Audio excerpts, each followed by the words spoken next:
Patay sa pamamaril ang isang negosyante sa Santo Domingo, Nueva Ecija.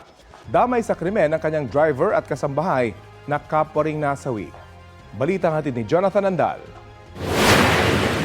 Sa ibaba ng hagdanan, may lolong duguan, nakagapos ang mga kamay at may tama ng bala sa ulo. Siya si Romulo Sanggalang, 82 anyos, negosyante.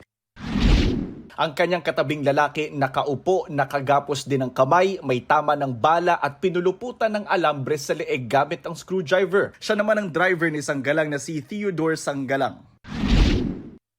Sa taas ng hagdan, sa loob ng tinutuluyan nilang converted container, may babae namang may tama ng bala sa katawan. Siya si Rose Yuzon, kasambahay ng negosyante. Lahat silang tatlo may tama ng bala at natagpuan sa loob ng isang compound sa Purok 4, Barangay Balok sa bayan ng Santo Domingo sa Nueva Ecija. Sabi ng mga testigong nakausap ng pulisya, may nakita silang sasakyan na pumasok sa compound bago nila narinig ang pamamaril.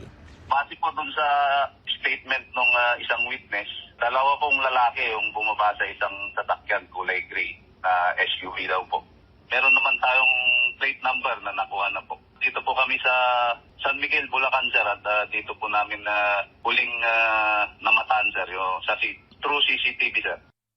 Sabi ng pulisya, ang negosyo ng biktima ay buy and sell ng truck at may mga lupang sakahan sa Santo Domingo. Wala pa po tayong malinaw na nakikitang motibo.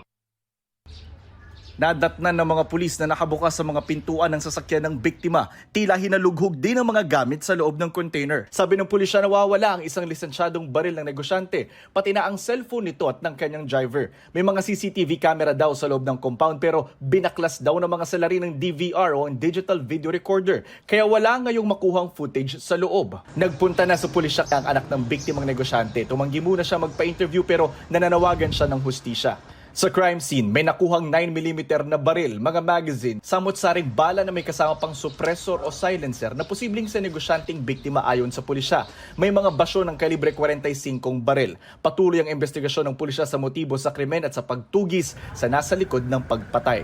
Jonathan Andal, nagbabalita para sa GMA Integrated News.